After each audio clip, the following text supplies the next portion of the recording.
Hello, it's Jonathan Wellham of Rocklinc Investment Partners, and it's October the 6th, 2015. It's been about a month since I gave an update, so I think it's important to just highlight some of the key things that have been happening over the last month or so and put those in perspective also year to date. We will be coming out with our third quarter report shortly, and after that I'll also just give you an update and sort of highlight some of the key things in that report, so stay tuned for that. I don't think I have to remind anybody or tell anybody that this year in the stock markets, it's been quite negative. In fact, year to date, if you look at the beginning from January to the end of September of this year, the S&P 500 is down about 6%. In fact, if you take it from its peak to where we are today, it's down over 10% because the S&P actually performed quite well in the first quarter of this year. So much of the retrenchment has really been in the second and third quarter, and most of that in August and September.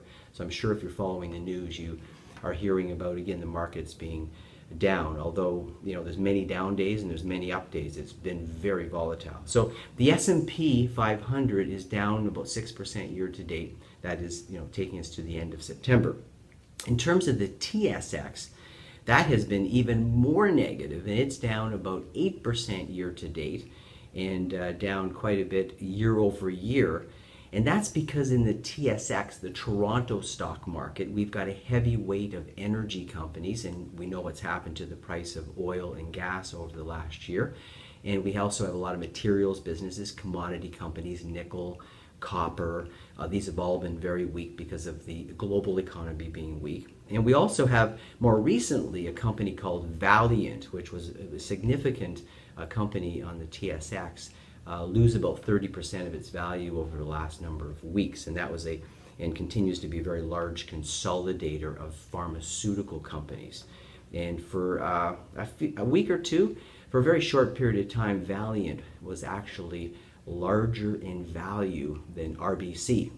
That's quickly changed. Now we have very low weight in materials, very low weight in energy, and we haven't had any Valiant, so that's been a plus for us. Now year to date across the Rocklinc clients, we generally are up a couple percent. So not a lot positive, but substantially ahead of the markets. Some of that has been because of the drop in the Canadian dollar, and we own a lot of U.S. assets, so that's also been a real help to our overall performance. So it's been volatile.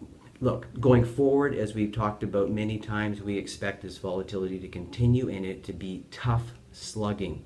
The debt levels around the world, and we'll highlight again some of these levels in our next quarter report, have continued to go up. The IMF today, just before I started to shoot this video, has dropped all the global growth forecasts because there's very little growth in the world. As we've told you before, there's too much debt, we have aging populations, governments are way too large, they're highly inefficient, and they're sucking the life really out of the economy. They're sucking the vitality out of large portions of the economy. And so it's tough slugging for companies to grow their earnings, and that of course will have a dampening effect on the stock market. So we have to be very careful, again, of the kind of companies that we're buying. There continues to be deflation concerns. You probably read about this. People are concerned about prices dropping. And if you have a debt-based economy, if your prices start to drop, especially asset prices, you're in big trouble because, of course, you've borrowed against these assets. And if your assets drop, your collateral is not worth as much. You've got real financial stress. And this is why the central banks are so preoccupied with creating inflation. But it's very difficult to create inflation because there's so much debt. And so from our perspective, as we look at this, we have to be prepared for a tug of war, if you will. The central banks around the world, the major countries like Canada, Europe, Japan, Australia, they continue to drop interest rates. Interest rates have actually been coming down this year. And so a lot of you have probably heard about the Federal Reserve of the United States. They're talking about putting interest rates up. And we just find this completely incredulous given the financial situation around the world. And in fact, they have not increased their rates, and it doesn't look like they will. anytime soon, because if they do increase their rates, it's really going to cause a lot of problems in the world, because everyone else is trying to get their rates down. That would put the US dollar up. It would also really hurt many of the emerging market countries and a lot of other countries that would have money come out of their countries and go back into the US. Anyway, to make a long story short, the interest rate situation we think remains very low. That takes us to an article that was recently published by Andy Haldane, and he is an economist at the Bank of England. And it was quite interesting, and there's going to be a chart that goes up on the screen that you can see, and that chart gives a history of short and long-term interest rates. And what's interesting about this chart is that Andy Haldane, the economist with the Bank of England, through his research, and don't ask me how he gathered this information, but he goes back to 3000 BC, so 3,000 years before Christ, and he charts interest rates all the way up through to where we are today. And so you're scanning 5,000 years from 3000 BC to 2000 AD. And what he shows there is that these are the lowest interest rates on record that you can possibly come up with.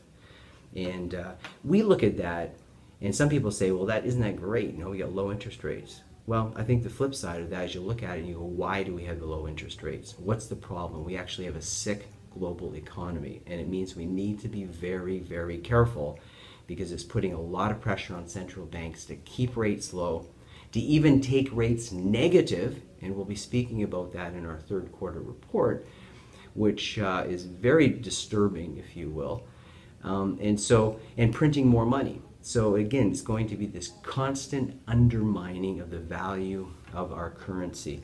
And so that means when it comes to investing in a slow growth global economy with central banks with very low interest rates and continuing to print money so that they're devaluing your currency, boy, you want to own great companies, and you want to own hard assets, and you want to keep a little powder dry, and you want to buy great businesses when they become cheap, and you want to be very careful about how much leverage you have.